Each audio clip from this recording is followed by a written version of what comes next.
नमस्कार दोस्तों, मैं अभय प्रताप सिंह एक बार फिर से स्वागत करता हूं आपके अपने एजुकेशन प्लेटफॉर्म यूनिमार्क क्लासेस पर। जो हम आपके लिए एक इम्पॉर्टेंट क्वेश्चन की सीरीज लेकर के आए हैं इग्नू पॉलिटिकल साइंस के विद्यार्थियों के लिए। इसी सीरीज में आज हम एक और नई बुक को पढ़ने जा रहे हैं जो कि आपके सिलेबस में है और बहुत ही ज़्यादा इम्पॉर्टेंट बुक है, जिसे आप लोग कहते हो वेस्टर्न पॉलिटिकल थिंकर्स, यानी कि हिंदी में कहेंगे पाश्चात्य राजनीतिक चिंतक या फिर चिंतन, कुछ ऐसा ही वर्ड होगा।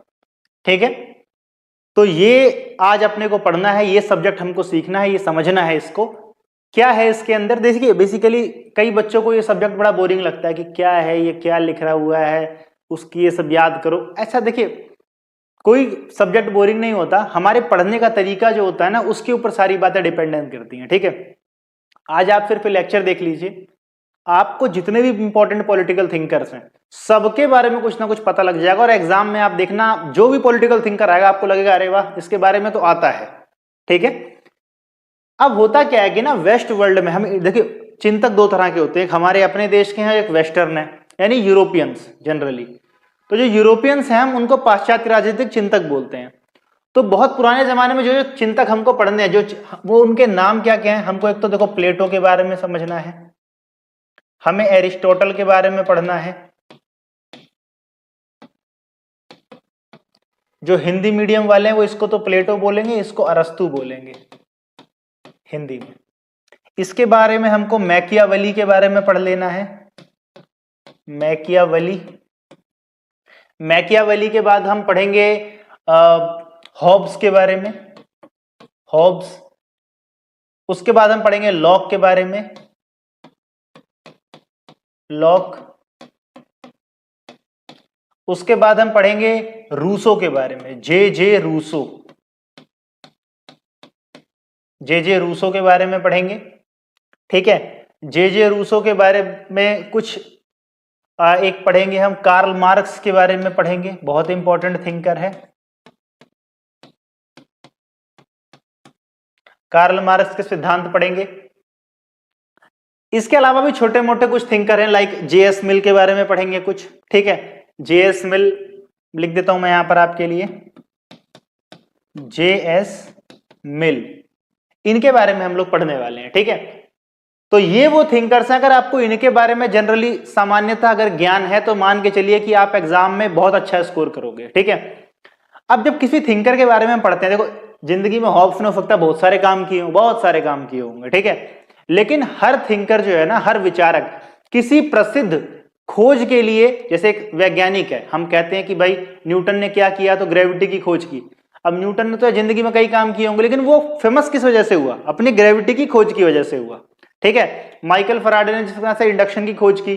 तो इस तरह से क्या होता है कि हर वैज्ञानिक हो सकता है जीवन में उसने कई काम किए हों, इन विचारकों ने कई विचार दिए होंगे, लेकिन ये अपने किसी ना किसी विशेष विचार की वजह से प्रसिद्ध हुए। हमको यही बात सीखनी है कि इनका विशेष विचार कौन सा है। ठीक है, जैसे कि अगर मैं बात करूं यहां पर हॉब्स, लॉक और रूसो, इन तीनों ने एक विचार दिया था और वो था सामाजिक समझौता। कौन सा दिया था? सामाजिक समझौता। इसे सोशल कॉन्ट्रैक्ट कहते हैं। क्या कहते हैं इसे? Social contract. अभी मैं डिटेल में समझाऊंगा इसके बारे में क्या होता है ये। कार्ल मार्क्स ने अपना क्लास स्ट्रगल दिया था। क्या दिया था? Class struggle. इसे कहते हैं वर्ग संघर्ष। ठीक है, और डायलेक्टिक मेटेरियलिज्म भी दिया था, द्वंद्वात्मक भौतिकवाद जिसे कहते हैं। प्लेटो और एरिस्टोटल को इसको बड़े डिटेल में पढ़ना, इनके बहुत सारे विचार है तो इसको डिटेल में पढ़ना पड़ेगा। मैकियावेली के जो मॉडर्न विचार थे, आधुनिक विचार जिसे कहते हैं, मॉडर्न विचार थे। जेएस मिल के हम लिबर्टी के ऊपर विचार पढ़ेंगे, जेएस मिल के हम पढ़ेंगे स्वतंत्रता पर क्या विचार थे। ठीक है, जेएस मिल के हम क्या पढ़ेंगे? स्वतंत्रता पर विचार पढ़ेंगे। बहुत ज्यादा विशेष नहीं है, लेकिन जो मैंने ये नाम लिखे हैं ना, इनके बारे में अगर थोड़ी थोड़ी नॉलेज भी है, सोशल कॉन्ट्रैक्ट आप समझते हो, क्लास स्ट्रगल आप समझते हो, वर्ग संघर्ष अगर आप समझते हो, द्वंद्वात्मक भौतिकवाद अगर आप समझते हो, प्लेटो और एरिस्टोटल के बारे में डिटेल से समझते हो बातें, तो मान के चलो कि आपका पेपर वेल इनफ बहुत अच्छा रहने वाला है। ठीक है, आओ भाई डिटेल में सीखते हैं फिर इस पूरी चीज को। सबसे पहले हम सीखेंगे प्लेटो के बारे में। सबसे पहले हम सीखेंगे किसके बारे में? प्लेटो के बारे में।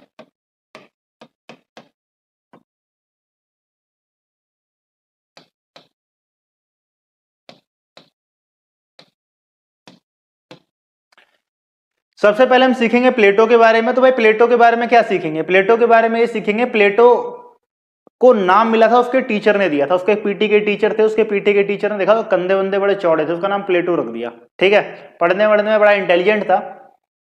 इसने एथेंस में, यूनान के अंदर दो शहर बड़े फेमस है। अगर आपने यूनान नाम सुना हो कभी भी जिंदगी में, तो यूनान के अंदर दो बड़े फेमस शहर हैं, एक का नाम है स्पार्टा और एक का नाम है एथेंस।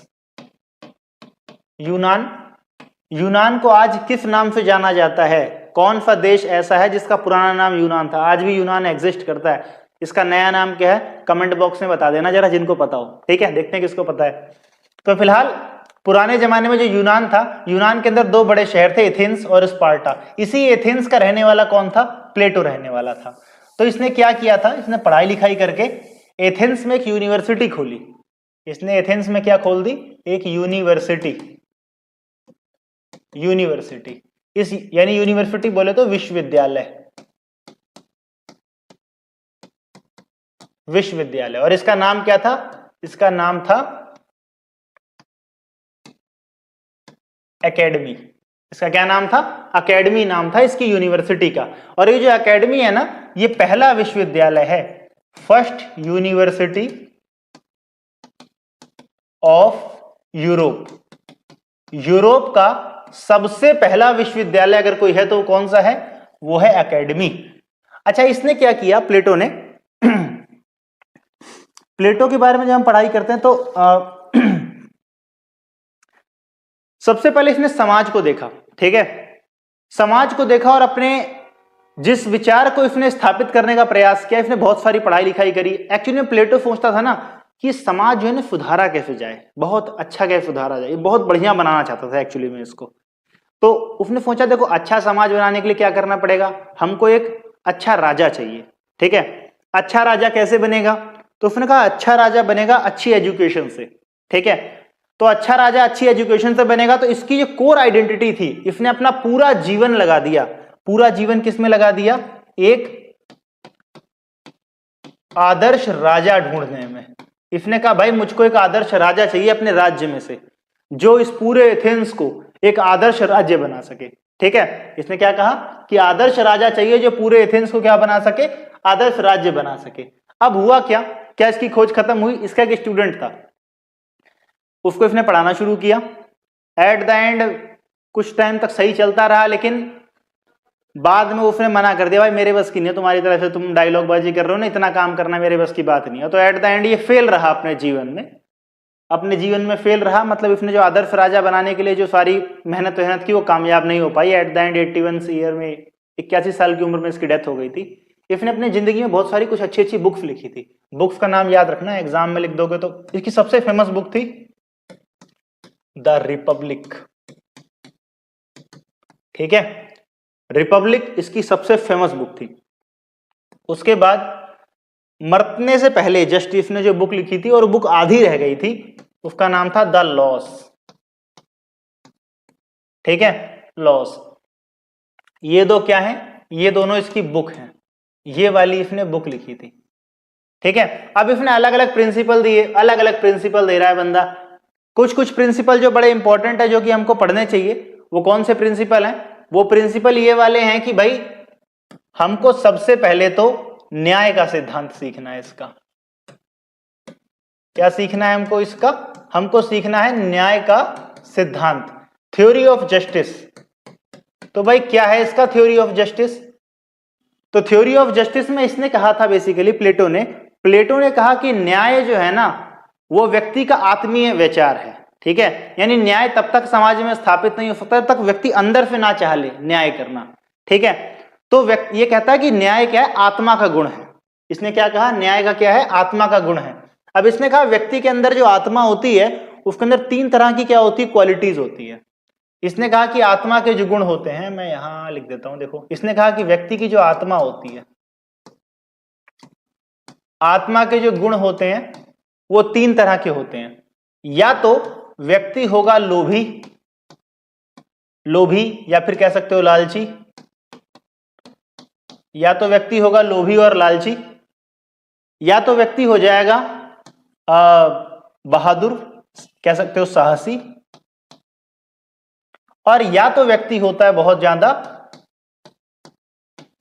विवेकशील।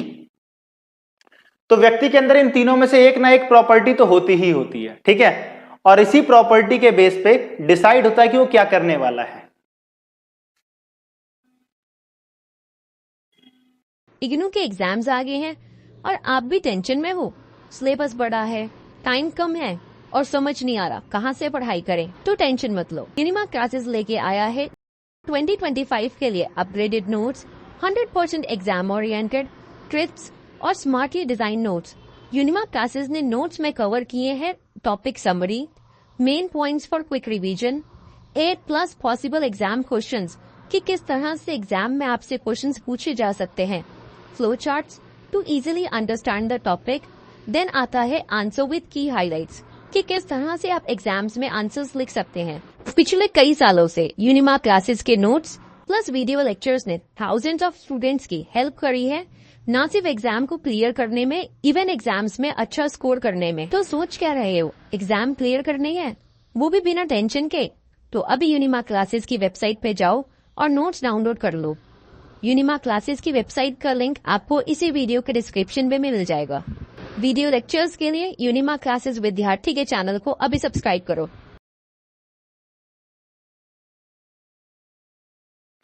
अब जो देखिए व्यक्ति जो होता है, व्यक्ति के अंदर लोभी हो सकता है, लालची हो सकता है, साहसी हो सकता है, विवेकशील मतलब हो सकता है।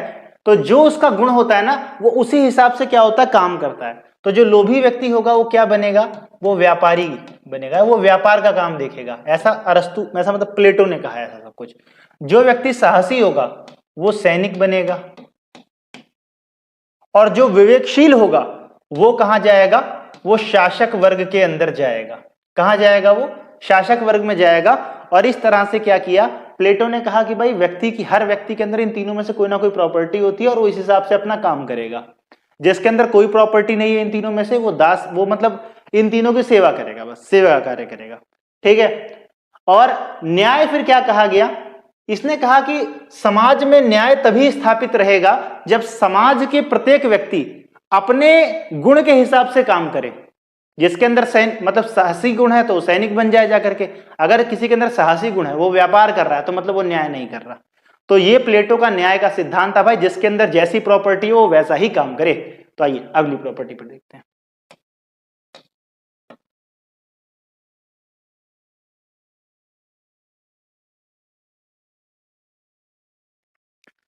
तो हमने प्लेटो का न्याय सिद्धांत देख लिया। इसके बाद हम देखेंगे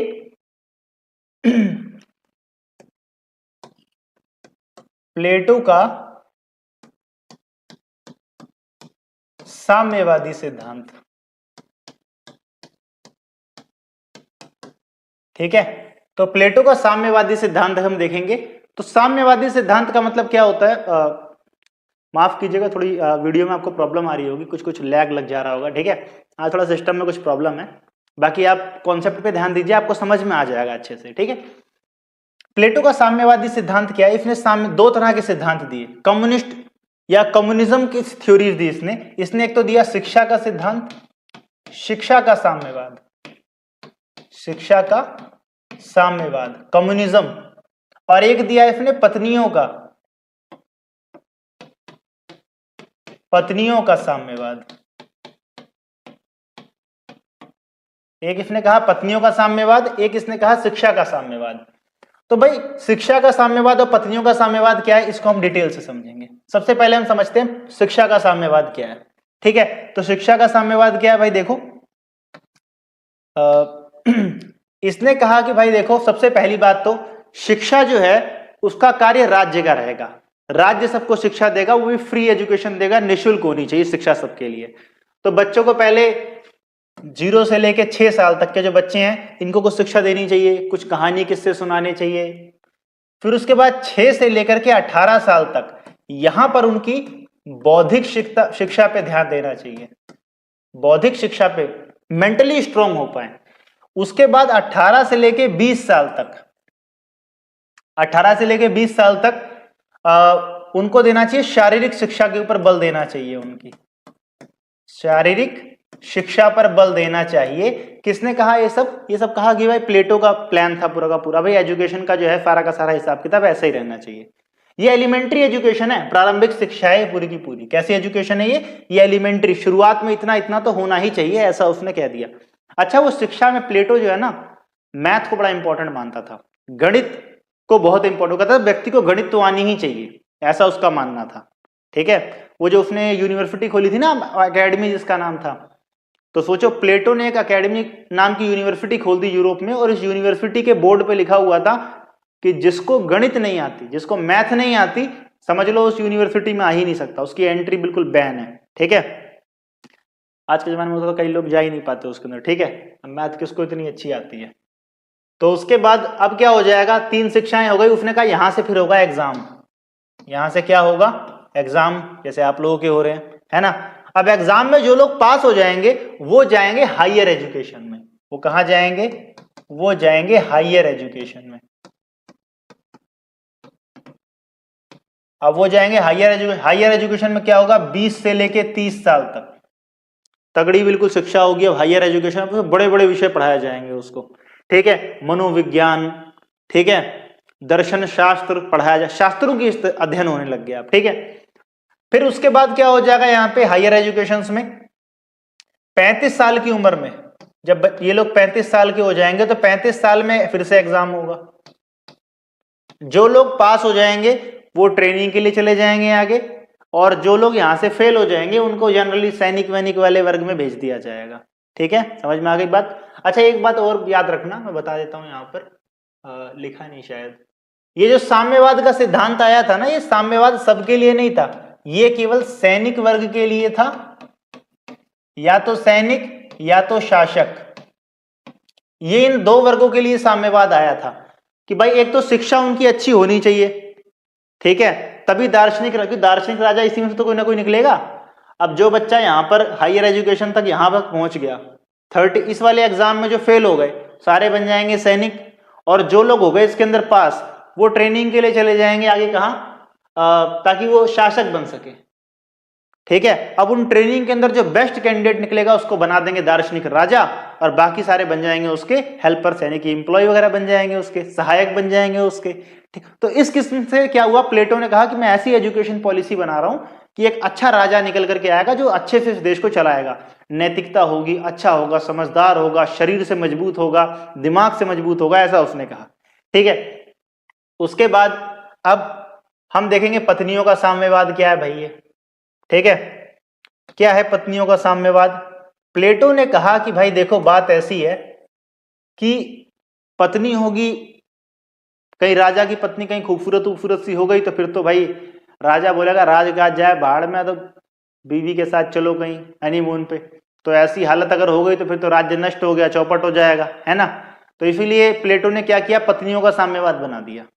साम्यवाद बना के क्या कहा उसने कहा कि भाई कोई एक स्थायी पत्नी नहीं होनी चाहिए, कुछ महिलाओं का चयन किया जाएगा। ठीक है, महिलाओं का चयन किया जाएगा, ये कुछ महिलाओं का जो ग्रुप होगा ना, जितने भी शासक या सैनिक वर्ग हैं, ये सबकी पत्नियां होंगी। ठीक है, मतलब राजा के पास रोज नई नई पत्नियां आ रही हैं, ऐसा हो जाएगा, और सबके बीच में संबंध बने होंगे। तो जो उनके बच्चे पैदा होंगे, जो उनकी संतानें पैदा होंगी, तो पता ही नहीं होगा किसके पिताजी कौन है। ठीक है, सोचो मतलब ये क्या क्या सोचा जा रहा है यहाँ पर बैठकर, हम पढ़ रहे हैं इन सब बातों को, तो ये पता नहीं चल पाएगा इन सब के। तो अब सोचोगे करने की जरूरत क्या थी सब कुछ। बेसिकली वो कहता है, प्लेटो कहता है कि जो सैनिक वर्ग है और शासक वर्ग है सबसे बुद्धिमान वर्ग यही है, तो सारे एग्जाम पास करके आया हुआ है। जब एग्जाम पास हो तो इंटेलिजेंट है, तो इंटेलिजेंट लोगों के बच्चे भी इंटेलिजेंट होंगे।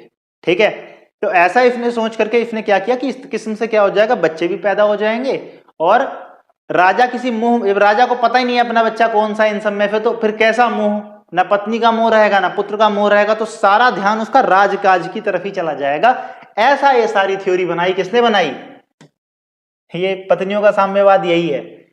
किसने बनाई? प्लेटो ने बनाई। अरस्तु ने इसका बड़ा विरोध किया था। अरस्तु ने कहा था फालतू की बात कर रहा है बंदा, ये परिवार से इंसान को मोटिवेशन मिलता है, ठीक है, कई बार वो शक्ति के रूप में कार्य करता है, प्रेरणा मिलती है उससे कार्य करने की। तुम बिल्कुल अलग कर दोगे, व्यक्ति अकेला डिप्रेशन में अलग चला जाएगा जाकर के, ठीक है। तो ये पत्नियों का साम्यवाद भी दिया था भाई उसने, प्लेटो ने। तो जैसा कि मैंने आपको बताया कि इसने बुक लिखी थी रिपब्लिक और लॉज, दो बुकें लिखी थी।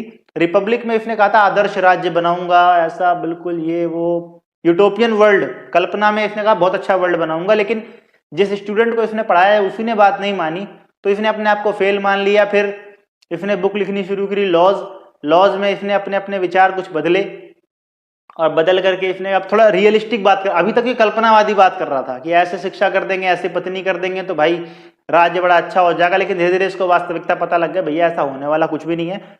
तो थोड़ा सा ये यथार्थ की तरफ आया, ठीक है।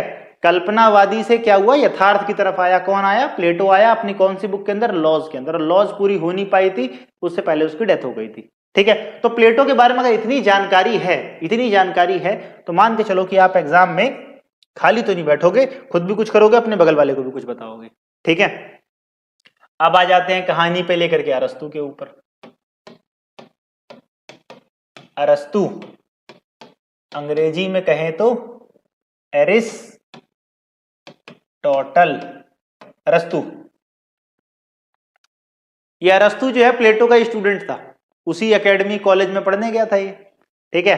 अब एकेडमी कॉलेज में ही जब ये पढ़ने गया तो भाई देखा गुरुजी बहुत ज्ञानी आदमी हैं, तो उनसे बहुत कुछ सीखा वीखा, तो बहुत कुछ सीख करके आया अपने राज्य में आया। तो भाई इतने इंटेलिजेंट बच्चे आए हैं तो फिर उनसे भी लोग सीखे, उसके भी स्टूडेंट बनने लग गए। और आपने एक नाम सुना होगा, सिकंदर, विश्व विजेता सिकंदर, ऐसा कहा जाता है। कॉन्ट्रडिक्टरी भी है कि पोरस और उसमें लड़ाई में कौन जीता कौन हारा, चलो मान लेते हैं।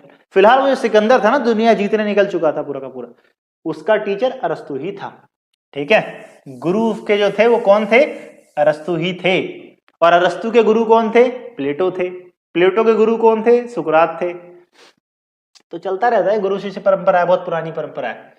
अब अरस्तु ने क्या किया, इसने भी एक बुक लिखी। इसकी जो बुक है सबसे फेमस बुक, उसका नाम है पॉलिटी। क्या नाम है? पॉलिटी। हिंदी हो या इंग्लिश, यही लिखना है। अरस्तु को दरअसल में फादर ऑफ पॉलिटिकल साइंस कहा जाता है, फादर ऑफ पॉलिटिकल साइंस ऐसा कहा जाता है। भाई अरस्तु जी जो है ये राजनीतिक विज्ञान के पिता हैं। क्या है ये राजनैतिक विज्ञान के पिताजी हैं। ये पॉलिटिकल साइंस के फादर कहा जाता है इनको। क्यों कहा जाता है फादर? इतना पॉलिटिक्स बंदे ने पढ़ा, इतना पॉलिटिक्स पढ़ा इसने, मतलब समझ लो कि पॉलिटिक्स को एक सब्जेक्ट बनाने में इसका बड़ा इंपॉर्टेंट रोल है कि एक पॉलिटिकल साइंस नाम का एक सब्जेक्ट बन गया। वरना पहले सोशल साइंस में सब कुछ पढ़ दिया, लेकिन इसका नहीं, पॉलिटिकल साइंस एक अलग टॉपिक है, सोशल साइंस से अलग आता है, ठीक है। इस बंदे ने 158 देशों का संविधान पढ़ा, 158 देशों का संविधान पढ़ा। 158 देशों का संविधान पढ़ के इसने अपने राज्य एथेंस के लिए एक संविधान बनाया। बहुत सुंदर। और बताया लोगों की नागरिक कौन होता है, नागरिकता पे क्या विचार है इनके, क्रांति के बारे में क्या विचार है इनके, ठीक है, मध्यम वर्गीय सिद्धांत कैसा होता है। तो कई सारी थ्योरीज दी इन्होंने, ठीक है, कई सारी थ्योरीज इन्होंने क्या करी, दी और देने का प्रयास किया। तो अब क्या हो जाएगा, देखो इसके अंदर कुछ खास बातें जो इसके अंदर है। सबसे पहले इसने जो पढ़ाई का तरीका चुना, इसने कहा कि भाई राज्य, सबसे पहले इसने बोला कि भाई राज्य बना कैसे, जब जिस राज्य में हम रहते हैं राज्य बना कैसे। तो इसने कहा कि देखो पहले तो व्यक्ति है, अकेला होता है व्यक्ति, व्यक्ति से बनता है परिवार, परिवार से बनता है गांव, और कई सारे गांव मिलते हैं तो बन जाता है क्या, राज्य। और इसने कहा राज्य बहुत जरूरी होता है, व्यक्ति के अस्तित्व को बनाए रखने के लिए राज्य बहुत ज्यादा जरूरी है। इसकी बहुत फेमस कोटेशन है। अरस्तु ने कहा था कि मनुष्य एक सामाजिक प्राणी है, human is a social animal, मनुष्य एक सामाजिक प्राणी है, और यदि कोई मनुष्य राज्य के बिना जी सकता है तो या तो वो जानवर है या तो वो देवता है, आदमी तो नहीं हो सकता। ऐसा किसने कहा? अरस्तु ने कहा। अरस्तु ने कहा भाई मनुष्य एक सामाजिक प्राणी है तो उसको राज्य की जरूरत है, अगर राज्य के बिना भी वो जी रहा है तो या तो वो भगवान है या तो वो जानवर है। ये अरस्तु के वर्ड्स थे, ध्यान रखना इस बात को, ठीक है। अब उसके बाद अरस्तु के और क्या क्या विचार है जो अपने को पता होने चाहिए। सबसे बड़ी बात, राज्य को तो मैंने बताया, राज्य को बहुत इंपॉर्टेंस देता था ये, ठीक है, राज्य को तो इंपॉर्टेंस देता ही था। उसके अलावा इसके नागरिकता पे बड़े, ये स्लेवरी को सपोर्ट करता था, दासता के सिद्धांत का समर्थक, ठीक है, ये सपोर्ट करता था स्लेवरी को,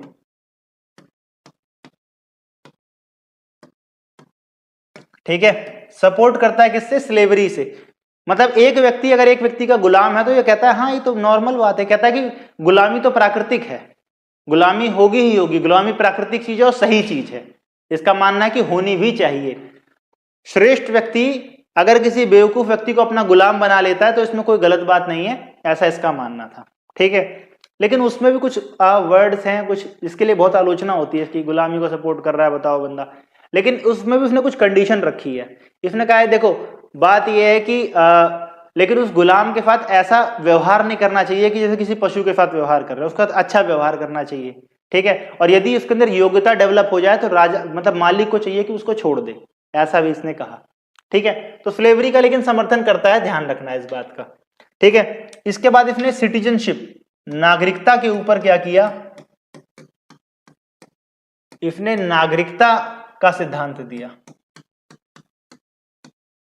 इसने दिया नागरिकता का सिद्धांत, सिटीजनशिप। इसने कहा किसी एक राज्य में नागरिक कौन कौन होता है, तो एक तो कहता है स्त्री नागरिक नहीं है, स्त्री, दास और बच्चे ये नागरिक नहीं है, नागरिक नहीं है, ठीक है। इसने कहा ये स्त्री, दास और बच्चे, दरअसल में अरस्तु की सोच बहुत महिला विरोधी थी, ठीक है, बहुत महिलाओं के खिलाफ बोलता था। मतलब ऐसी ऐसी कोटेशंस है ना कि अगर मैं यहां बोल दूं तो किसी ने अगर वीडियो क्लिप करके चला दी ना वहां पे कहीं पे तो समझ लो कि महिला आयोग मुझे भेज देगी जेल में। ऐसे ऐसे विचार है इन भाई साहब के, बहुत महिला विरोधी व्यक्ति है, बहुत महिला विरोधी व्यक्ति है, ठीक है। तो कहता है कि औरतें तो नागरिक बनने के लायक ही नहीं है, ठीक है। तो भाई स्त्री, दास और बच्चे नागरिक नहीं हो सकते। नागरिकता का सिद्धांत किसका है भाई? ये अरस्तु का। इसने कहा विदेशी भी नागरिक नहीं हो सकते, विदेशी भी कौन है? नागरिक नहीं है, नागरिक नहीं है। दूसरा इसने क्या कहा? जिनके माता पिता का जन्म कहीं और हुआ हो, जिनके माता पिता दूसरे देश के हों, दूसरे देश के हैं, वो भी नागरिक नहीं हो सकते। अब लोगों ने पूछा भाई नहीं तो तूने बहुत बता दिया, अब ये बता नागरिक होंगे कौन, सिटीजन कौन हो जाएंगे, है ना। तो सिटीजन कौन होंगे? इसने कहा जो राजनीतिक कार्यों में भागीदारी करे, जो राजनीतिक कार्यों में भागीदारी करे,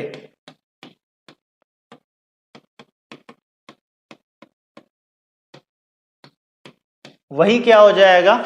समझ लो कि वो अपना वही नागरिक है, राज्य का नागरिक वही कहलाएगा जो राजनीतिक कार्यों में भाग करे, ठीक है। यानी इसने एक अच्छे व्यक्ति और जिम्मेदार व्यक्ति में बदलाव चेंज कर दिया। अच्छा व्यक्ति कोई भी हो सकता है, मैं आराम से रह रहा हूं, कोई दिक्कत, लेकिन इसने कहा लेकिन आप अच्छे तो हो, लेकिन अगर कोई पब्लिक मीटिंग हो रही है, राज्य कुछ चिंता कर रहा है कि हमें कार्य करना चाहिए कि नहीं, आप उस मीटिंग में नहीं जा रहे हो तो आप राज्य के नागरिक बनने के लायक तो नहीं हो।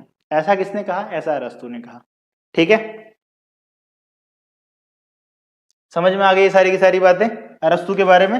अब अरस्तु ने राज्य का स्वरूप, देखो ये बहुत इंपॉर्टेंट चीज है, अरस्तु ने क्या दिया? राज्य का स्वरूप।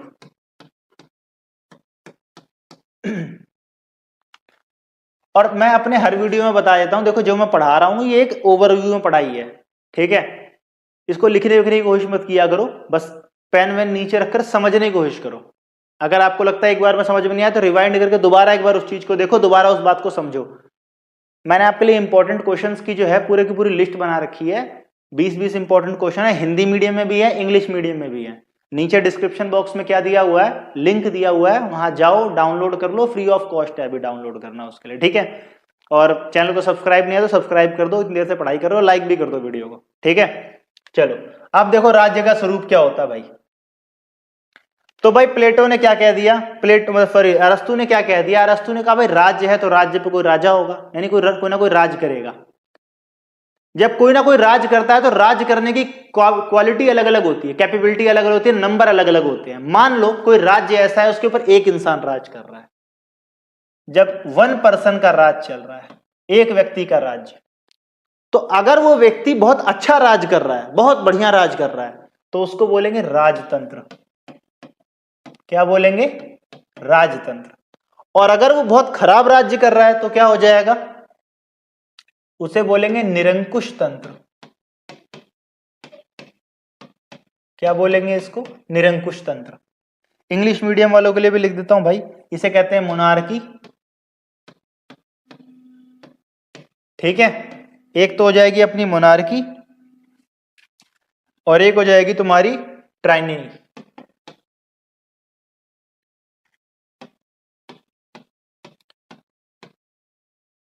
टायरनी, ठीक है।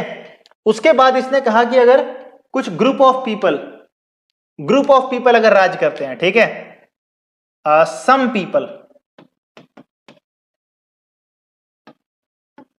कुछ लोग मिलकर राज कर रहे हैं अभी, तो अगर कुछ लोग मिलकर राज करेंगे तो क्या हो जाएगा भाई, अगर वो अच्छा राज कर रहे हैं तो उसे कहेंगे कुलीन तंत्र।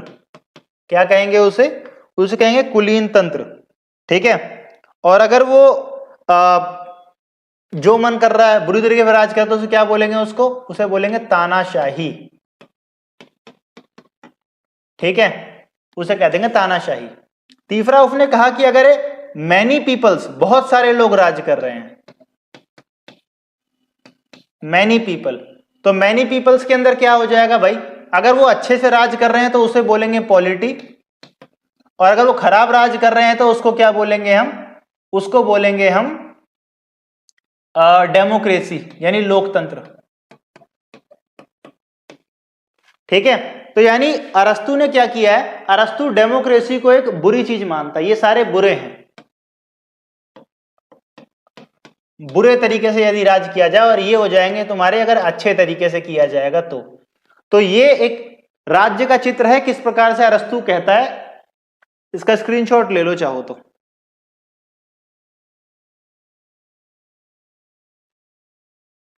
तो भाई ये था इसका स्वरूप था, हमने पढ़ लिया, ये समझ लो कि पूरा का पूरा अरस्तु के बारे में सब कुछ देख लिया है। ध्यान से देख लो, एक बार दोबारा दिखा देता हूं सब कुछ।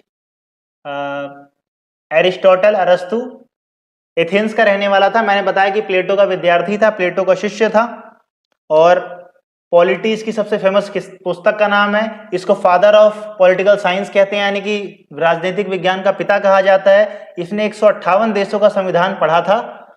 व्यक्ति कहता है व्यक्ति से परिवार बनता है, परिवार से गांव बनता है, गांव से राज्य बनता है, और राज्य बहुत जरूरी है व्यक्ति के विकास के लिए, ऐसा इसका मानना था।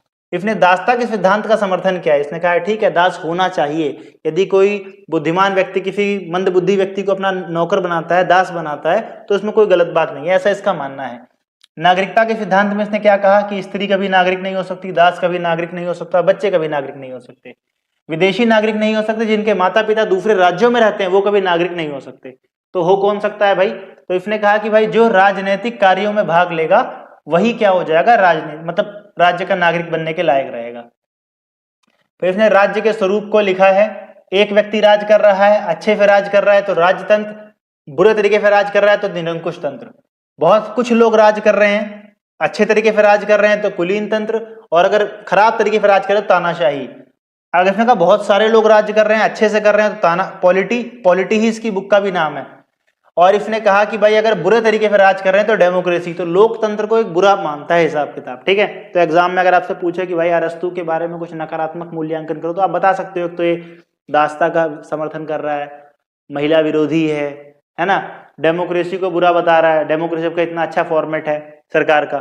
तो ये सारी बातें इसके फेवर और अगेंस्ट में बताई जा सकती हैं, ठीक है। तो अब हम पढ़ते हैं अपने अगले विचारक जिसको हम बोलते हैं मैकियावेली। मैकियावेली। ठीक है, मैकियावेली के बारे में ध्यान रखना भाई। पहली बार इस बंदे ने क्या किया था, इस बंदे ने पहली बार राज्य शब्द का यूज किया। फर्स्ट टाइम इसने यूज किया वर्ड स्टेट, ये राज्य। पहले इस शब्द को कोई नाम नहीं जानता था कि राज्य जैसी कोई चीज होती है। इसने पहली बार भी शब्द यूज किया स्टेट। और कहां यूज किया, इसकी एक बहुत फेमस बुक है द प्रिंस। ठीक है, द प्रिंस, इस बुक के अंदर इसने क्या किया, यूज किया इस वर्ड को, स्टेट वर्ड को। ठीक है, उसके बाद बात आ जाती है तुम्हारे कि ये पहला मॉडर्न थिंकर है। इसको क्या है, ये फर्स्ट मॉडर्न थिंकर है, पहला आधुनिक राजनीतिक विचारक है। आधुनिक राजनीतिक विचारक। ठीक है, पहला आधुनिक राजनीतिक विचारक है। ठीक है, इसने क्या किया, धर्म को राजनीति से अलग किया, धर्म और राजनीति को अलग किया इसने।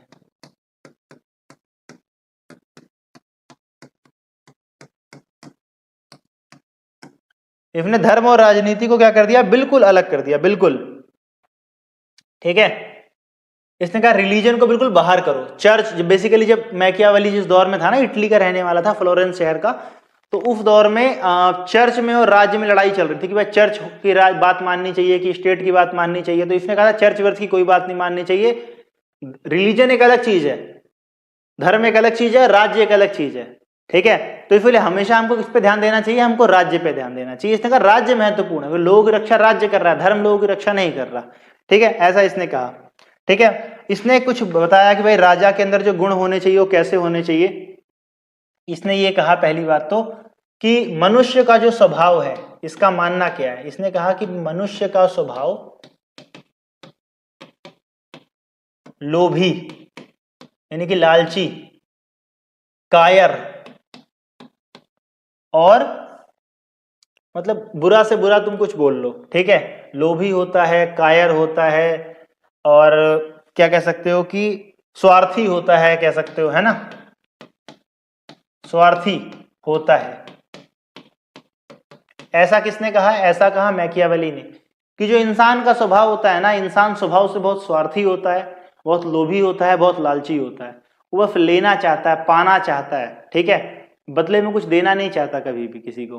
ठीक है, तो अब ऐसी हालत में क्या किया जाएगा, इसने एक बार इसकी बहुत मतलब फेमस कोटेशन है, बहुत फेमस, इसने अपनी प्रिंस बुक में एक बहुत अच्छी लाइन लिखी है।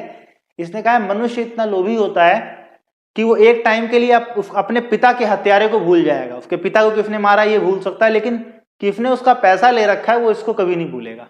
ठीक है, तो एक बहुत फेमस लाइन है जो कि किसकी है, मैकियावेली से रिलेटेड है। तो मैकियावेली के बारे में अगर इतनी बातें भी पता है तो मतलब इससे बढ़ा चढ़ा करके कुछ घुमा फिरा करके आप लिख दोगे इसके अंदर ही। ठीक है, इसके बाद हम पढ़ेंगे थॉमस हॉब्स के बारे में। हॉब्स, हॉब्स भाई इंग्लैंड में पैदा हुआ था। कहां पैदा हुआ, इंग्लैंड में। जिस वक्त ये इंग्लैंड में पैदा हुआ था तो इंग्लैंड में क्या है, वहां पे खूनी संघर्ष चल रहा था। ठीक है, जब ये इंग्लैंड में पैदा हुआ था तो उसी टाइम पे इंग्लैंड के जो राजा थे उन्होंने बड़ा अत्याचार कर रखा था पब्लिक के ऊपर अपने। तो पब्लिक ने पकड़ करके मिल करके राजा को बिल्कुल फांसी पे चढ़ा दिया। ठीक है, फिर अब राज्य में दो प्रकार के गुट थे, एक राजा का समर्थक वर्ग था, एक जनता के मतलब लोकतंत्र का समर्थक ग्रुप था। दोनों में झड़के हो गए, लोग मार रहे हैं, काट रहे हैं, तो उसने संघर्ष देखा जीवन भर। ठीक है, और जिस वक्त ये पैदा होने वाला था हॉब्स, तो स्पेन ने क्या किया, इंग्लैंड के ऊपर अटैक कर दिया। ठीक है, जब कोई भी राज्य इंटरनल लड़ाई बहुत चल रही होती है तो अटैक बाहर से हो जाते हैं आमतौर पे। तो स्पेन ने जब अटैक किया इंग्लैंड के ऊपर तो इसकी मदर ने इसको जो डिलीवरी डेट थी उससे पहले ही पैदा कर दिया। ठीक है, तो ये डर, ठीक है, तो इस डर के साथ ये पैदा हुआ, कहने का मतलब वॉर के जो डर थे उसके साथ पैदा हुआ। इसीलिए थॉमस हॉब्स अपने बारे में कहता है कि मैं और डर जुड़वा भाई हैं।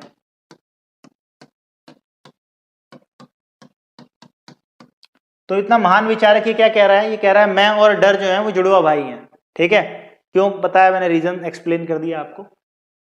इसने क्या दिखा था, इसने इंग्लैंड में खूनी संघर्ष देखा है। इसने इंग्लैंड में क्या देखा है, इंग्लैंड में खूनी संघर्ष देखा है। जो ये अपना 1648 वाला खूनी संघर्ष हुआ था उस दौरान ही इसने देखा था, सब कुछ, ये सारी बातें देखी है। तो अब इसने क्या किया, इसने कहा कि भाई देखो बात ऐसी है कि पहले हमको कुछ, अब ये खून खराबा ना होने पाए, कुछ इसका हल तो निकालना पड़ेगा। हल निकालने का क्या तरीका है, तो हल निकालने का इसने तरीका बताया। इसने कहा भाई देखो करना क्या पड़ेगा, अपने को सबसे पहले समझना पड़ेगा कि इंसान का स्वभाव कैसा है। ठीक है, तो इसने मानव स्वभाव की बात की। इसने मानव स्वभाव के बारे में यही कहा कि मानव स्वभाव होता है लालची, स्वार्थी, ठीक है, बुरा स्वभाव होता है मानव का। ठीक है, इसने कहा मानव का स्वभाव कैसा होता है, बुरा होता है, लेना चाहता है जस्ट वो। ठीक है, हर ताकतवर, जिसकी लाठी उसकी भैंस, ताकतवर इंसान अपने से कमजोर को दबा रहा है, वो अपने से कमजोर को दबा रहा है। तो इस किस्म से समाज में क्या है, मारकाट मची हुई है। और ये जो मारकाट वाली अवस्था है, इसको इसने क्या कहा, इसने कहा प्राकृतिक अवस्था है ये। कौन सी अवस्था है ये, प्राकृतिक अवस्था है। इसके बारे में एग्जाम में क्वेश्चन बन सकता है, ध्यान रखना। तो प्राकृतिक अवस्था को हॉब्स ने क्या बताया, प्राकृतिक अवस्था को हॉब्स ने बताया कि दरअसल में एक जब राज्य नहीं था तो क्या हुआ, स्टेट की कहानी सुना रहा है, राज्य बने कैसे, क्योंकि स्टेट वर्ड तो मैकियावेली लेके आ गया था। अब ये लोग बात कर रहे हैं स्टेट बना कैसे। तो इसने कहा भाई देखो एक प्राकृतिक अवस्था थी, इस प्राकृतिक अवस्था में क्या था कि लोग बिल्कुल एक दूसरे के खून के प्यासे हो रखे थे, मार रहे हैं, काट रहे हैं, किसी से कुछ छीनना है छीन ले रहे हैं, जो पा सकते हैं वो प्राप्त कर रहे हैं। ठीक है, तो ऐसी अवस्था में फिर क्या हुआ, जब लोगों की बहुत नुकसान, बहुत हानि होने लग गई, तो उन लोगों ने मिल करके आपस में लोग सारे साथ में आए। अब देखो जो आज किसी का शोषण कर रहा है, कल को उसका शोषण करने वाला कोई उससे भी ताकतवर आ गया, तो उसने भी झेल लिया शोषण का डर, तो सारे लोग साथ में आते हैं। और सारे लोग साथ में आके क्या डिसाइड करते हैं, सारे लोग साथ में आके डिसाइड करते हैं कि हम एक राज्य बनाएंगे, हम एक समझौता करेंगे। लोगों ने क्या डिसाइड किया कि हम एक समझौता करेंगे। इस समझौते को कहा गया सोशल कॉन्ट्रैक्ट। क्या कहा गया, सोशल कॉन्ट्रैक्ट, यानी कि सामाजिक समझौता।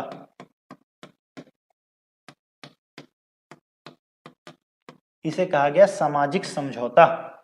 ठीक है, जब सामाजिक समझौता इसको कहा गया, तो सामाजिक समझौते से क्या हुआ, सब लोग साथ में आए और सब लोगों ने साथ में आके ये देखा कि भाई हम अपने सारे अधिकार, आज से हम कुछ भी नहीं करेंगे, हम अपने सारे अधिकार, एक व्यक्ति को राजा चुन लेते हैं, सारे अधिकार उसको दे देते हैं अपने। अब से वो जो बंदा जो बोलेगा वही काम हम सब करेंगे। ये बिल्कुल ये एक कॉन्ट्रैक्ट कर लिया गया, सोशल कॉन्ट्रैक्ट, और समाज इस प्रकार से बना और इस तरह से एक राज्य बना, ऐसा इन्होंने कहा। सारी शक्तियां जो है राज्य को सौंप, राज्य मतलब राजा, और राजा जो आदेश करेगा उसी का आदेश मान्य होगा। ठीक है, राजा का आदेश क्या होगा, मान्य होगा हमेशा। राजा की बात को कोई नकार नहीं सकता, जब तक कि इसने एक अधिकार दिया कि अगर व्यक्ति के पास एक ही अधिकार है और वो है जीने का अधिकार। कौन सा अधिकार है, जीने का अधिकार। यानी कल को अगर राजा किसी को आदेश दे दे कि भाई जाओ उसका मर्डर कर दो, मार दो उसको, तो फिर आप चाहो तो मना कर सकते हो राजा की उस बात को। जीवन का अधिकार एक ऐसा अधिकार है जो हॉब्स ने दिया और कहा कि भाई राजा की ये बात नहीं मानी जा सकती। ठीक है, जीने के अधिकार की। इसकी जो बहुत फेमस बुक थी उसका नाम था लेवियाथन। क्या नाम था उसका, नाम था लेवियाथन। ठीक है, ये इसकी बुक का नाम था, याद रखना, बहुत इंपॉर्टेंट बुक है। तो ये मोटा मोटा इतनी बात थी। अब कई बार लोग इसकी नेगेटिव पॉइंट भी पूछ लेते हैं, तो आप नेगेटिव पॉइंट बता सकते हो कि भाई पहली बात तो मनुष्य के केवल नेगेटिव स्वभाव के ऊपर ये सारे का सारा फोकस कर देता है, जबकि इतना ऐसा नहीं कि इंसान के साथ बुराई कुछ अच्छाई भी होती है। इसने एक प्राकृतिक अवस्था बताया जो कि काल्पनिक अवस्था थी, पता नहीं ऐसा था कि नहीं था, कोई बिना प्रूफ के बंदा जो मन कर रहा है वही बोल रहा है। ठीक है, ये बात बोल रहा है। राजा को बहुत ज्यादा शक्तियां दे देता है ये। ठीक है, या फिर राजा निरंकुश हो जाएगा, आपने केवल जीवन के अधिकार के लिए जो वो बोल रहा मानना ही पड़ेगा, ऐसा आपने निरंकुश राजा तैयार कर रहे हो इस तरह से आप। ठीक है, तो ये कुछ बातें थी इसके बारे में जो कि अपने को पता होनी चाहिए। ठीक है, इग्नू के एग्जाम्स आ गए हैं और आप भी टेंशन में हो, सिलेबस बड़ा है, टाइम कम है और समझ नहीं आ रहा कहाँ से पढ़ाई करें, तो टेंशन मत लो। गिनिमा क्लासेस लेके आया है 2025 के लिए upgraded notes, 100% exam oriented, trips, और स्मार्टली डिजाइन नोट्स। यूनिमा क्लासेस ने नोट्स में कवर किए हैं topic summary, main points for quick revision, 8+ possible exam questions कि किस तरह से एग्जाम में आपसे क्वेश्चंस पूछे जा सकते हैं, flow charts to easily understand the topic. Then आता है आंसर विद की हाइलाइट्स कि किस तरह से आप एग्जाम्स में आंसर्स लिख सकते हैं। पिछले कई सालों से यूनिमा क्लासेस के नोट्स प्लस वीडियो लेक्चर्स ने थाउजेंड्स ऑफ स्टूडेंट्स की हेल्प करी है, न सिर्फ एग्जाम को क्लियर करने में, इवन एग्जाम्स में अच्छा स्कोर करने में। तो सोच क्या रहे हो, एग्जाम क्लियर करने हैं, वो भी बिना टेंशन के? तो अभी यूनिमा क्लासेस की वेबसाइट पे जाओ और नोट्स डाउनलोड कर लो। यूनिमा क्लासेस की वेबसाइट का लिंक आपको इसी वीडियो के डिस्क्रिप्शन में मिल जाएगा। वीडियो लेक्चर्स के लिए यूनिमा क्लासेस विद्यार्थी के चैनल को अभी सब्सक्राइब करो। अब हम सीखेंगे अगले विचारक जिनका नाम है जॉन लॉक।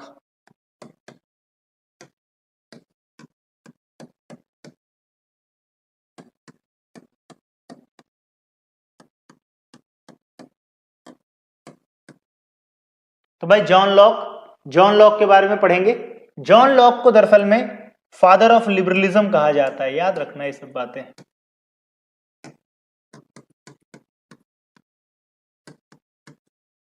ठीक है, उदारवाद का पिता।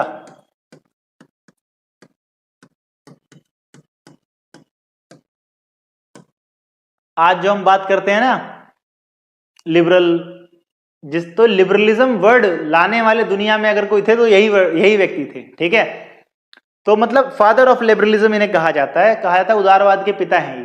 ठीक है, इन्होंने क्या किया था, दरअसल में उदारवाद कैसी विचारधारा है? उदारवाद दरअसल में एक व्यक्ति केंद्रित विचारधारा है। कैसी है? व्यक्ति केंद्रित विचारधारा है। ठीक, यानी ये ह्यूमंस पर्सन को सेंटर में रखते। इसका मानना है कि भाई व्यक्ति को कोई तकलीफ नहीं होनी चाहिए, दुख नहीं होना चाहिए, बस ध्यान रखना है इस बात का अपने को। ठीक है, अब जॉन लॉक ने क्या किया? जॉन लॉक ने जब बात की तो जॉन लॉक ने कहा भाई मानव का स्वभाव, इन्होंने कहा कि मानव का स्वभाव कैसा होता है। अब देखो एक बात और ध्यान रखना कि जॉन लॉक भी इंग्लैंड में पैदा हुए थे। कहां पैदा हुए थे? इंग्लैंड में पैदा हुए थे। और इन्होंने, हॉब्स ने तो भाई खून खराबा देखा, लेकिन इन्होंने इंग्लैंड की क्रांति देखी। कौन सी क्रांति देखी? 1688 की गौरवपूर्ण क्रांति। गौरवपूर्ण क्रांति।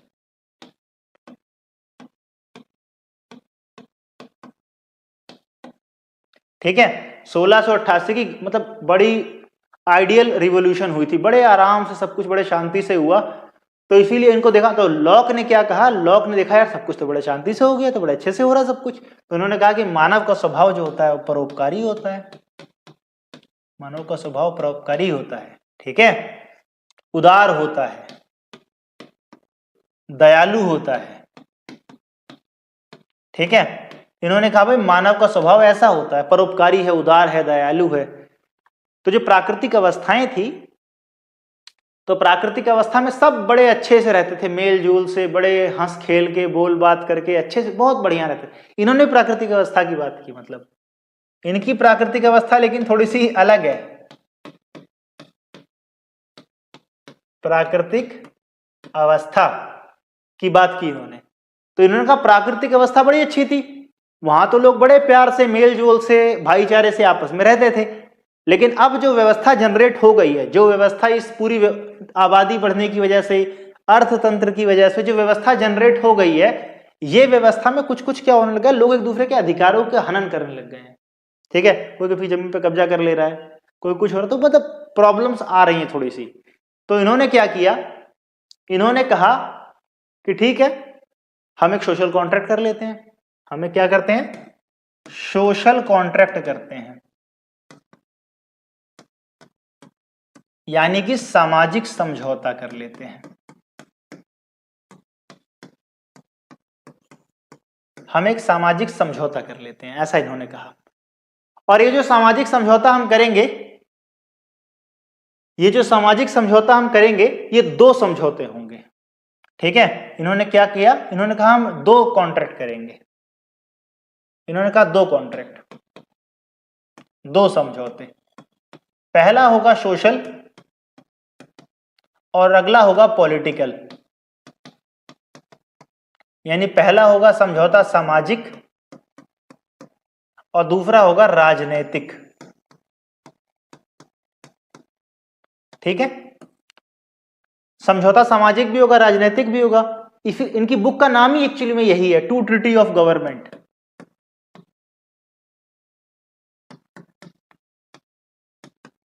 टू ट्रीटी ऑन गवर्नमेंट, ये इनकी बुक का नाम है।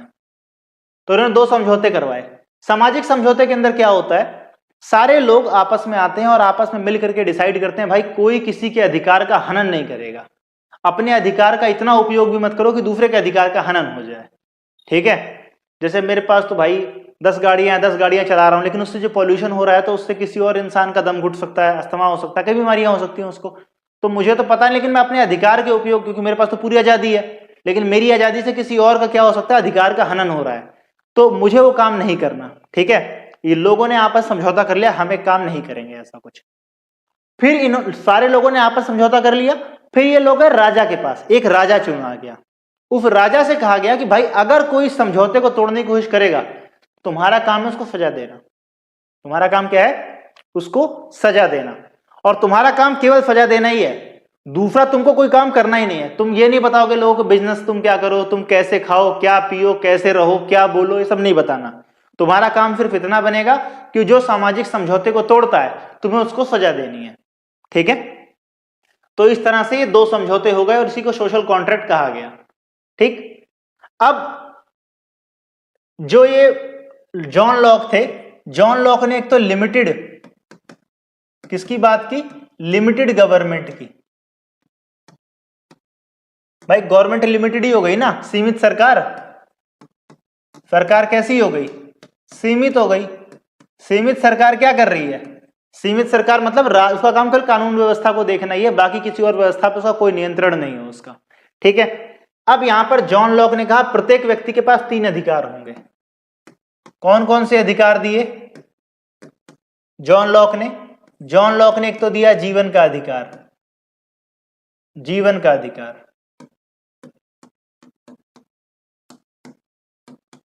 एक दिया संपत्ति का अधिकार,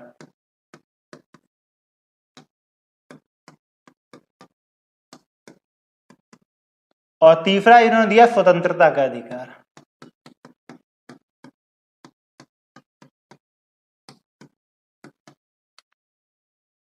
right for living, right for property and right of liberty.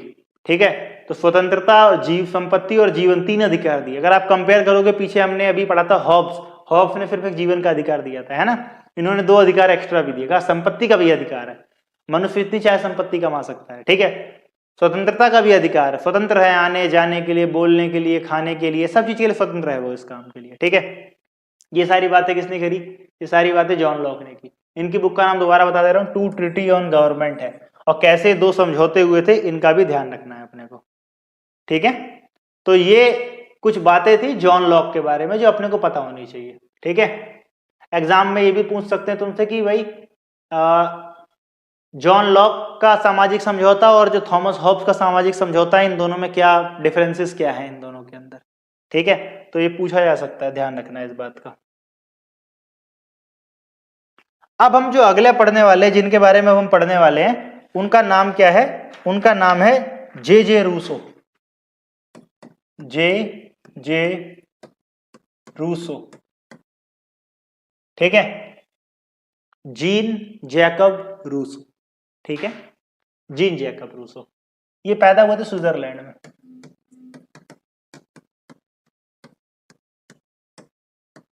बंदा पैदा स्विट्जरलैंड में हुआ।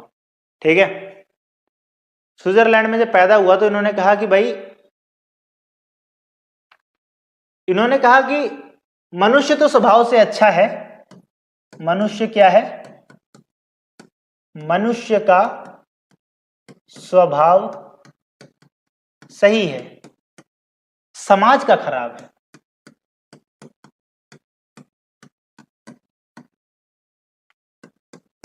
इन्होंने कहा भाई मनुष्य का स्वभाव तो सही है लेकिन समाज का बड़ा खराब है। ठीक है, मनुष्य, इनकी बहुत फेमस कोटेशन है कि मनुष्य पैदा तो स्वतंत्र होता है लेकिन हमेशा बेड़ियों में जकड़ा रहता है। ठीक है, इंसान पैदा हुआ फ्री से, आराम से, अब देखो पढ़ाई करो, लिखाई करो, यूपीएससी की तैयारी करो, प्रोफेसर बनो, नौकरी करो, घर वालों का नाम रोशन करो, 20 नौटंकियां इंसान के सर पे आके मर जाती है ना। तो यही बात इस बंदे ने बोली। इसने कहा कि मनुष्य तो स्वतंत्र पैदा हुआ था, मनुष्य अच्छा व्यक्ति था, फिर जब ये झमेले में पड़ता है ना तो उसके अंदर बुराई धीरे धीरे जन्म लेनी शुरू कर दी जाती है। ठीक है, तो इसने मनुष्य के बारे में कहा कि भाई मनुष्य जो है वो क्या है, मनुष्य एक सभ्य बर्बर जीव है। मनुष्य क्या है, सभ्य बर्बर जीव है। इसे कहते हैं हम नोबल सेवेज। मनुष्य एक सभ्य बर्बर जीव है तो नोबल सेवेज। ठीक है, मतलब सभ्य भी है और बर्बरता भी उसके अंदर आ जाती है, समाज की वजह से आ जाती है। ठीक है, तो इसने क्या किया, इसने तो पहले ही बात तो ये कह दिया कि भाई हमें राजा वाजा चाहिए ही नहीं। इसने पहली बार कहा कि भाई हम गणतंत्र के समर्थक हैं।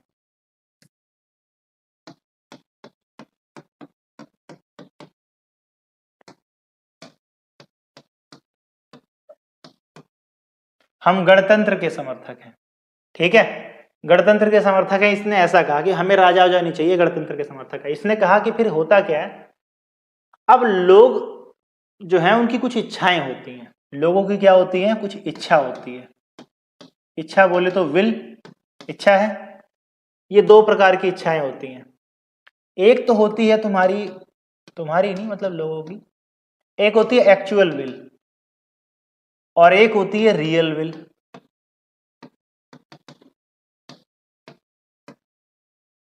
ठीक है, एक्चुअल विल और रियल विल। इसने कहा लोगों के अंदर दो प्रकार की इच्छा होती है, एक होती है एक्चुअल विल, एक होती है रियल विल। एक्चुअल विल का क्या मतलब है, एक्चुअल विल जो है ना ये इंसान की पर्सनल विल है। क्या विल है, पर्सनल विल है। ऐसे भाई कोई व्यक्ति चाहता है कि मैं यूपीएससी क्वालिफाई कर लूं, ठीक है, 90% नंबर आ जाए, अभी पेपर दूं उसमें, तो ये हमारी क्या है, एक्चुअल विल है। हर व्यक्ति की अपनी एक्चुअल विल है। एक होती है रियल विल।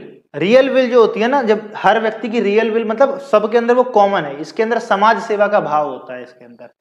जैसे हर व्यक्ति चाहता है कि भाई मेरे घर के सामने रोड अच्छा हो, हमारे एरिया में एक अच्छा हॉस्पिटल हो, अच्छा स्कूल हो। तो अब जब वो सोच रहा था कि यूपीएससी में मैं ऑफिसर बन जाऊं, तो उस वक्त वो जो विल थी उसकी, वो एक्चुअल विल थी, वो केवल पर्सनल विल थी उसकी। ठीक है, वो आईएएस बन जाएगा, इससे समाज का क्या भला हो जाएगा, कोई भलाई वाला संदेश नहीं जा रहा है इससे। लेकिन जब रियल विल की हम बात करते हैं तो रियल विल के अंदर क्या होता है, वो अगर चाह रहा है कि मेरी रोड बहुत अच्छी बन जाए, तो रोड अगर अच्छी बन जाएगी तो भाई समाज में सबका तो भला होगा। ठीक है, तो ऐसी विल को कहा गया, तो मतलब रूसो ने कहा कि व्यक्ति के अंदर दो तरह की इच्छा होती है, एक्चुअल विल और रियल विल। ठीक है, और जो रियल विल होती है वही क्या होती है, जनरल विल होती है। क्या होती है, जनरल विल, यानी सामान्य इच्छा। सामान्य इच्छा, इसके ऊपर क्वेश्चन आ सकता है। लोग पूछ सकते हैं कि भाई रूसो के सामान्य इच्छा के सिद्धांत की विवेचना कीजिए, बताइए क्या है। तो आपको पता होना चाहिए सामान्य इच्छा का सिद्धांत क्या है।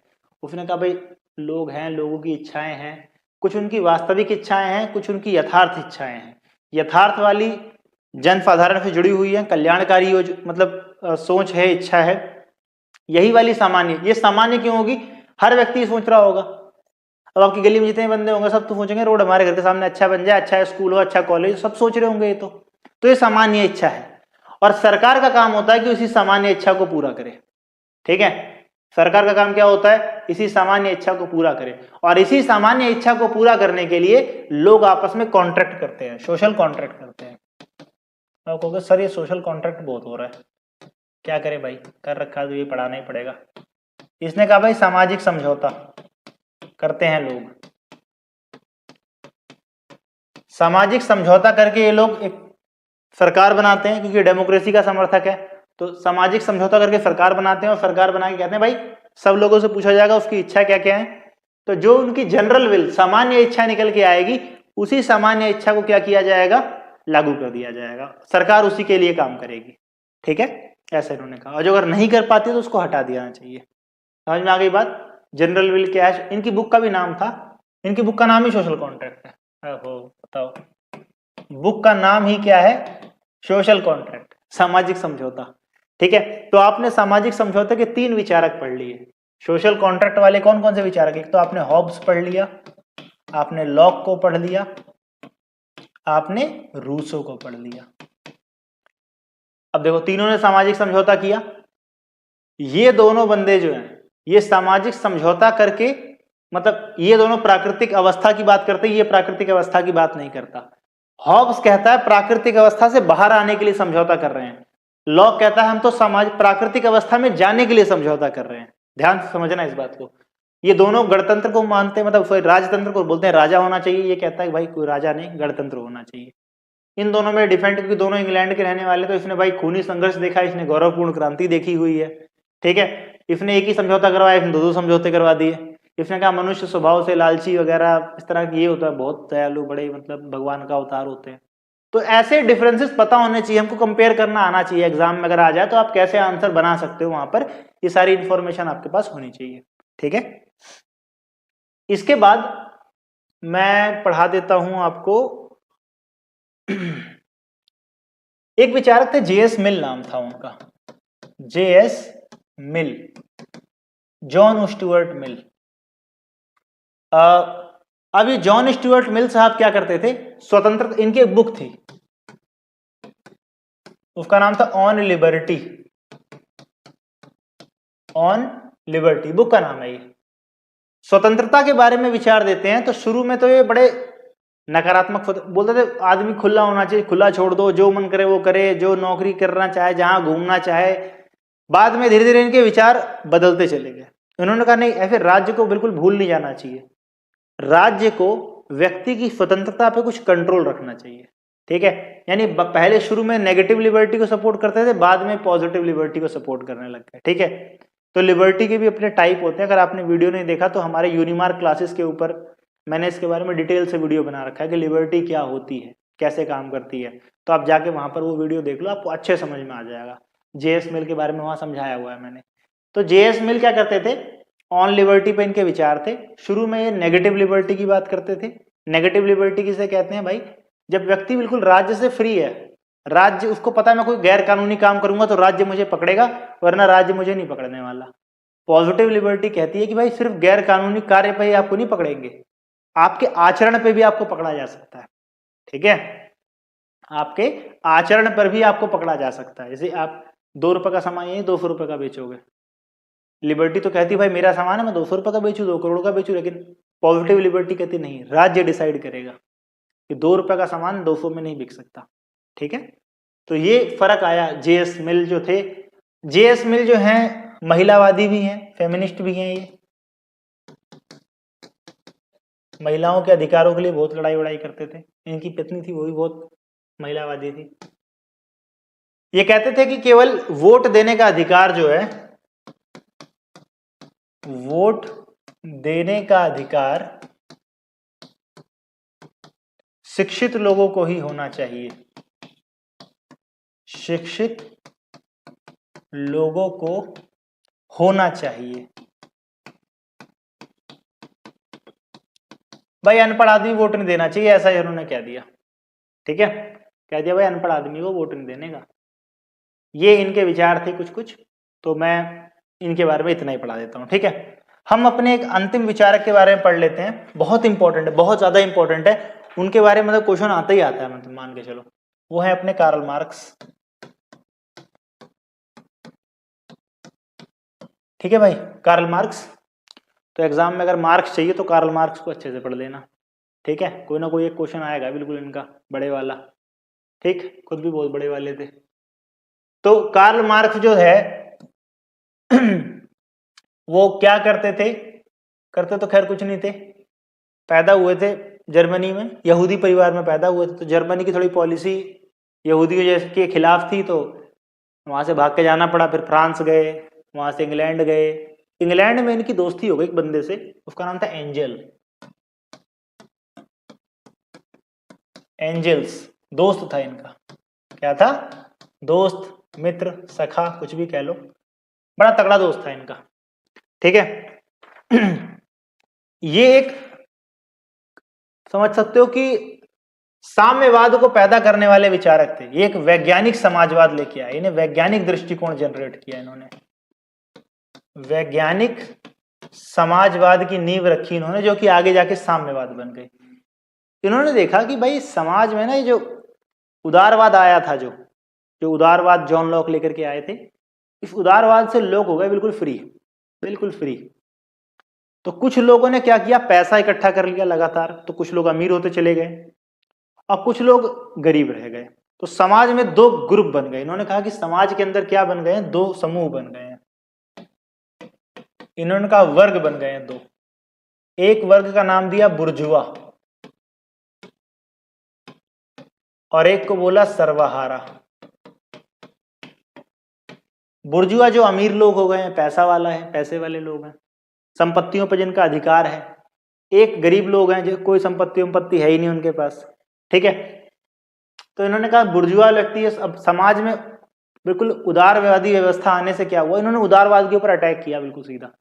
उदारवाद ठीक नहीं है, इन्होंने कहा इससे अमीर और अमीर हो रहा है, गरीब और गरीब होता है और खाई बढ़ती जा रही है, तो समाज टूट रहा है इस तरह से, ठीक है। इन्होंने कहा समाज जो है वर्गों में क्या हो रखा है, बटा हुआ है, ठीक। इन्होंने एक बुक लिखी, क्या लिखी, बुक। एक बुक का नाम था दास कैपिटल, एक बुक का नाम था दास कैपिटल और एक बुक का नाम था इनके कम्युनिस्ट मैनिफेस्टो।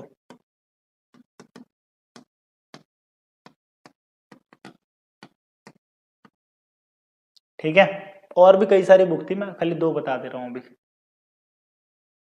ये बंदा पहले तो कॉलेज में चला गया था प्रोफेसर बनने, वहां इसके विचार इतने उग्र थे कि उन्होंने मार मार के बाहर भगा दिया। फिर ये पत्रकार बन गया, फिर पत्रकार के तौर पे इसने बड़े उग्र विचार रखे। बेसिकली इसका कहना था कि अब तक जितने भी विचारक हुए हैं उन्होंने व्याख्या की है कि समाज कैसे कैसे कैसे काम करता है, लेकिन सवाल ये है कि समाज को बदला कैसे जाए। इसने समाज को बदलने की व्याख्या की। इसने कहा समाज को बदला कैसे जाए, कैसे बदला जाएगा। लोगों ने पूछा भाई कैसे बदला जाएगा, आप ही बता दो। तो क्रांति करनी पड़ेगी, तो ठीक है कर देंगे। करेंगे कैसे, कुछ थ्योरी तो दो, कुछ कहानी तो सुनाओ, करेंगे कैसे, करके क्या मिलेगा। तो अब इसने चैप्टर समझाना शुरू किया भाई कि भाई होता क्या है। इसने पहले दुनिया को समझाया कि देखो दुनिया चली कैसे है, ठीक है। इसने सबसे पहले तो अपना इकोनॉमिक इंटरप्रिटेशन दिया। इसने कहा दुनिया में सबसे पहले जो था एक आदिम युग था। एक कैसा युग था, आदिम युग। आदिम युग को इंग्लिश में कह सकते हो आप प्रिमिटिव, प्रिमिटिव एरा था। सबसे पहले ये दुनिया शुरू हुई। आदिम युग के बाद एक युग आया जिसे दास युग कहा गया, स्लेवरी एरा। स्लेवरी एरा के बाद जो युग आया वो आया तुम्हारा पूंजीवादी युग। पूंजीवादी युग, कैपिटलिस्ट एरा।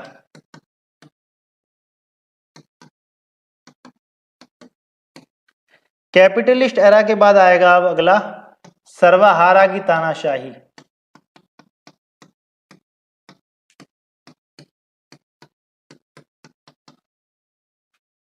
पांचवा उसके बाद आ जाएगा तुम्हारा सीधे सीधे साम्यवादी युग।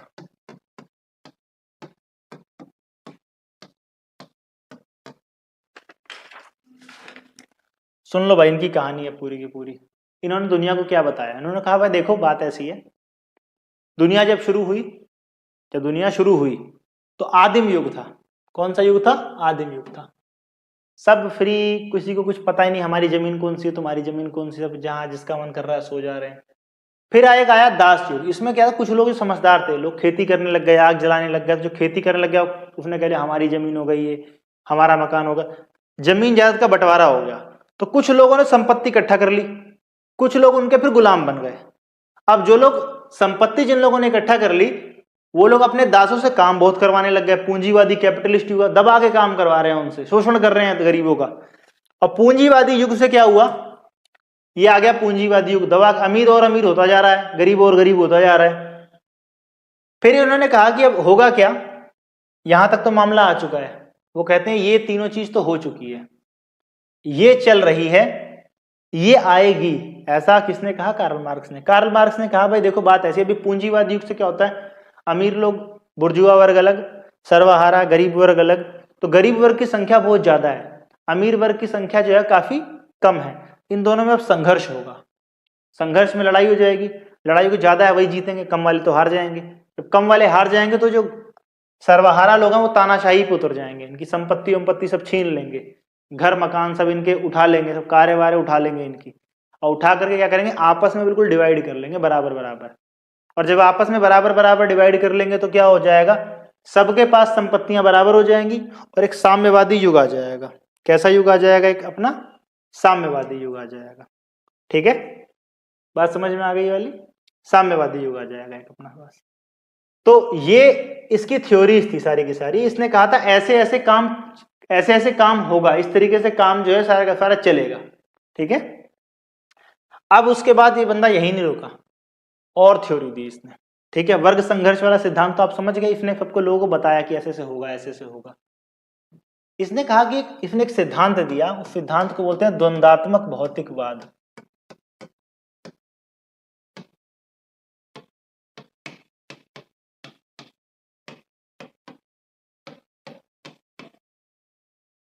दरअसल में कार्ल मार्क्स जिस व्यक्ति से बहुत प्रभावित था उसका नाम था हीगल। क्या नाम था? हीगल।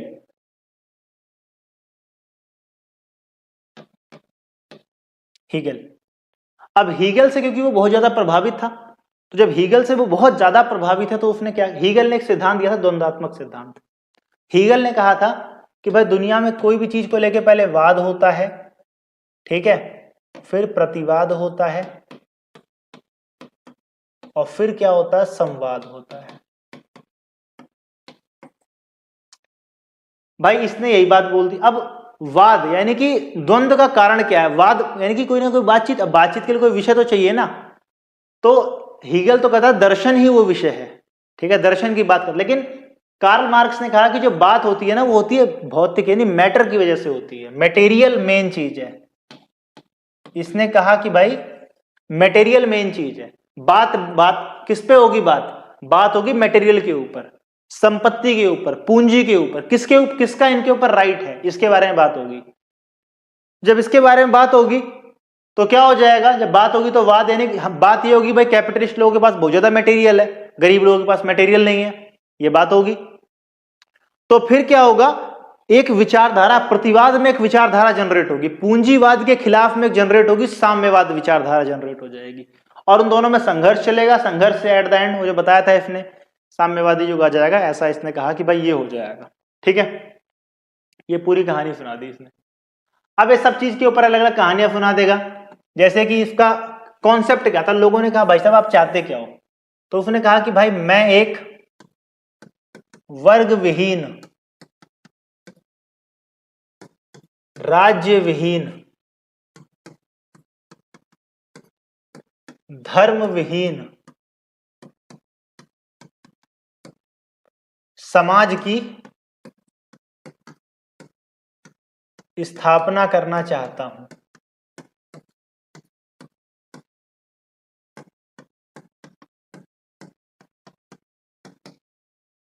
ठीक है, इसने कहा कि मैं एक ऐसा समाज चाहता हूं जहां पर वर्ग विहीन हो, अमीर गरीब ना हो, राज्य विहीन हो। इसने कहा राज्य होने ही नहीं चाहिए, ये जो राज्य वाज्य बाउंड्रियां तो तोड़ दो। धर्म विहीन, कार्ल मार्क्स कहता है कि धर्म एक अफीम है, नशा है, पब्लिक को पिला दिया जाता था कि वो राज्य से सवाल ना पूछे। ऐसे समाज की स्थापना करना चाहते हो इन सबसे विहीन हो, मतलब ये सब चीजें वहां पे होनी नहीं चाहिए, ऐसा इसने माना। ठीक है, राज्य विहीन, वर्ग विहीन, धर्म विहीन, ऐसे समाज की स्थापना करना क्या है, इसका लक्ष्य है। इसका बहुत फेमस स्टेटमेंट है, इसने कहा कि दुनिया के जो गरीब लोग हैं, गरीबों का कोई देश नहीं होता, इसलिए कहा राज्य खत्म करो। इसने कहा दुनिया के मजदूरों एक हो जाओ। ठीक है, दुनिया के सारे मजदूरों को इसने कहा कि भाई एक हो जाओ बिल्कुल अच्छे से। ठीक है, और अपने अधिकारों के लिए लड़ाई करो, क्योंकि जब तुम एक हो जाओगे तो तुम्हारा नंबर संख्या बहुत ज्यादा हो जाएगी तुम्हारी, और इस किस्म से तुम बुर्जुआ वर्ग है उससे लड़ाई कर सकते हो, उससे लड़ाई में जीत सकते हो। ठीक है, तो ये कार्ल मार्क्स के विचार थे, और सारे विचार मैंने आपके सामने प्रस्तुत कर दिए। जो हमारे मुख्य विचारक थे वो सारी बातें आपके सामने रख दी गई हैं। आई होप आपको लेक्चर पसंद आया है होगा। कैसा लगा एक बार कमेंट बॉक्स में बता देना, कोई और सब्जेक्ट जो आप पढ़ना चाहते हो पॉलिटिकल साइंस में, या कोई ऐसा टॉपिक जो आप समझना चाहते हो कि हाँ सर ये थोड़ा आसान शब्दों में अगर आप समझा दो तो मज़ा आ जाएगा, तो बड़ा ही शुक्रगुजार रहूँगा आपका। आप कुछ बताओगे तो हमें भी आइडिया लगेगा भाई ऐसा बनाना चाहिए, ठीक है। बाकी मैं दोबारा बता देता हूँ आपके लिए, इंग्लिश और हिंदी इस सब्जेक्ट के दोनों पीडीएफ नीचे दिए हुए हैं, जाओ फटाफट डाउनलोड कर लो। एग्जाम में कुछ भी नहीं पढ़ा, उतने क्वेश्चन पढ़ के भी चले जाओगे तो एग्जाम बहुत अच्छा चला जाएगा, ठीक है। चैनल को अब तक सब्सक्राइब नहीं किया, जाके सब्सक्राइब कर दो भाई, लाइक कर दो, अपने दोस्तों के साथ शेयर कर दो। बड़ी मेहनत कर रहे हैं, घंटे भर से पढ़ा रहे हैं, देख ही रहे हो, ठीक है। तो थोड़ा बहुत तो उम्मीद रख ही सकते हैं आपसे, ठीक है। चलो अगली वीडियो में मिलते हैं, बिल्कुल इसी जगह पर, इसी चैनल पर, एक और इंपॉर्टेंट क्वेश्चन सीरीज लेके किसी और टॉपिक के बारे में। तब तक के लिए नमस्कार, धन्यवाद।